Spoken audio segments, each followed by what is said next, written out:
अली और आरजू बहुत ही गरीब थे। उनके 3 छोटे छोटे बच्चे थे। अली की बाजार में एक छोटी सी चाय की दुकान थी, जिसकी बिक्री से जो थोड़ी बहुत कमाई होती उसी से उनका घर चलता था। अली के पास इतने पैसे नहीं थे कि वो अपने बच्चों को पढ़ा सकता, इसलिए उसका कोई भी बच्चा स्कूल नहीं जाता था। आरजू भी घर में कपड़े सीने का काम करती थी, जिससे 4 पैसे उसके हाथ में आ जाते थे, परंतु फिर भी उनके पास कुछ खरीदने के लिए पैसे नहीं हो पाते थे। वो लोग बस रूखा सूखा खाकर जिंदगी बिता रहे थे। अली एक कमरे के मकान में रहता था, जिसका किराया 2000 रुपए था, और चाय की दुकान भी उसने किराए पर ही ले रखी थी, जिसका किराया 3000 रुपए था। चाय की दुकान से जो कमाई होती थी उसमें से 5000 रुपए तो किराए में ही चले जाते थे। उसके बाद जो बचता था उसी में वो लोग इसी तरह गुजारा कर रहे थे। कुछ ही दिनों में ईद आने वाली थी। सभी लोग नए कपड़े बनवाने और खरीदारी करने में व्यस्त थे। अली ने भी सोचा था इस बार किसी तरह पैसे बचाकर वो कम से कम अपने तीनों बच्चों को तो नए कपड़े दिलवा ही देगा। आरजू भी जो पैसे कपड़े सिलकर लेती थी वो उसने बचा कर रखे थे। अली की चाय की दुकान का मालिक अली के ही मोहल्ले में 2-3 घर छोड़कर रहता था। वो काफी पैसे वाला आदमी था, क्योंकि उसने काफी दुकानें किराए पर दे रखी थी और महीने में ही उसे काफी किराया आ जाता था। परंतु वो एक सख्त मिजाज का आदमी था। वो कभी भी किसी को किराए में छूट नहीं देता था और ना ही समय की मोहलत। आज नया महीना शुरू हो रहा था, इसलिए वो सब किरायों को वसूलने के लिए अपनी दुकानों पर जा रहा था। जब अली की दुकान की बारी आई तो मालिक वहां आकर बोला, लो भाई, किराया दे दो। आज नया महीना शुरू हो गया है और हाँ, आज से मैंने किराया 500 रुपए बढ़ा दिया है। किराया बढ़ा दिया है? पर मेरे पास तो इतनी कमाई नहीं है कि मैं किराया बढ़ाकर दे सकूं। मैं तो 3000 भी मुश्किल से निकाल पाता हूं। मुझ पर रहम करें। मुझे कुछ नहीं सुनना। अली, बढ़ा हुआ किराया देना है तो ही ये दुकान तुम्हें मिल सकती है, वरना 2 दिन में इसे खाली करो। अली अपने मालिक से बहुत मिन्नतें करता है कि इस बार वो कम किराया ले ले। कुछ दिन बाद ही ईद है। उसके पास ईद का सामान खरीदने के लिए पैसे नहीं बचेंगे। वो अपने बच्चों को क्या मुंह दिखाएगा। उसकी इतनी मिन्नतें करने पर भी दुकान के मालिक का मन नहीं पसीजता और वो गुस्से से अली को कहता है कि या तो वो किराया दे, वरना दुकान कल ही खाली कर दे। उसने उसके बच्चों का ठेका नहीं लिया हुआ। मालिक की कठोरता देखकर अली को बहुत दुख होता है, पर वो दुकान कैसे छोड़ सकता था। आखिरकार उसने बच्चों के लिए जो पैसे जोड़कर रखे थे बहुत ही दुखी मन से उसे मालिक को देने पड़ते हैं। अली बहुत दुखी मन से अपने घर वापस आता है और अपनी बीवी से कहता है, आरजू, ईद आने वाली है और आज मालिक ने बढ़ा हुआ किराया मांग लिया। मैंने थोड़े पैसे बच्चों के लिए बचा कर रखे थे, परंतु मालिक ने मेरी एक नहीं सुनी और वो बढ़ा हुआ किराया लेकर ही माना। अब मेरे पास ईद मनाने के लिए कुछ पैसे नहीं बचे। बच्चे तो कब से आस लगाए बैठे हैं नए कपड़ों की। मैं उन्हें कपड़े और मिठाई कहां से लाकर दूंगा? क्या मैं इस काबिल भी नहीं कि साल में एक बार त्योहार पर भी अपने बच्चों को खुशी नहीं दे सकता?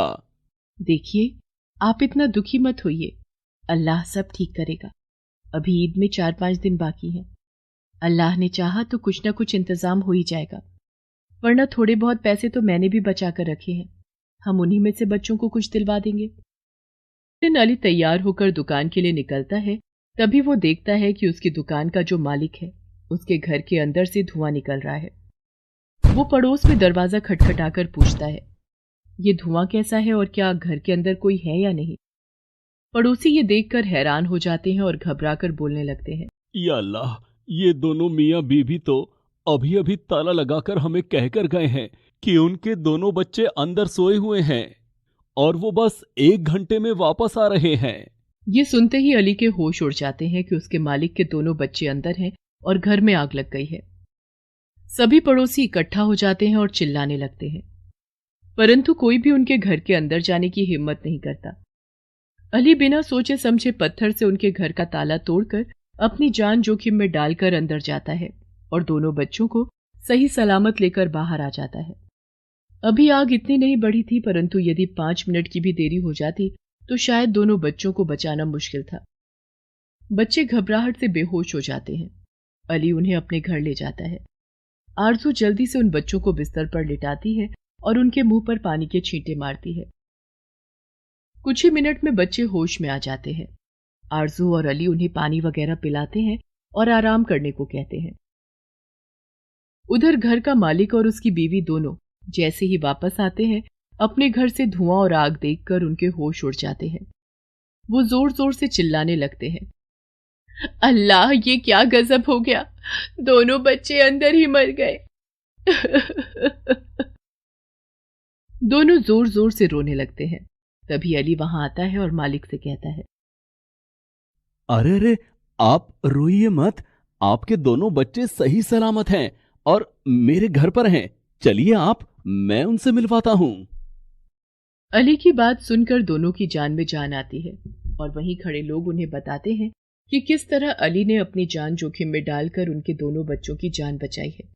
यदि वो अंदर नहीं जाता तो आज उन्हें उनके बच्चे सलामत नहीं मिलते। दोनों अली के घर जाकर अपने बच्चों को सही सलामत देखते हैं और अली का बहुत शुक्रिया अदा करते हैं।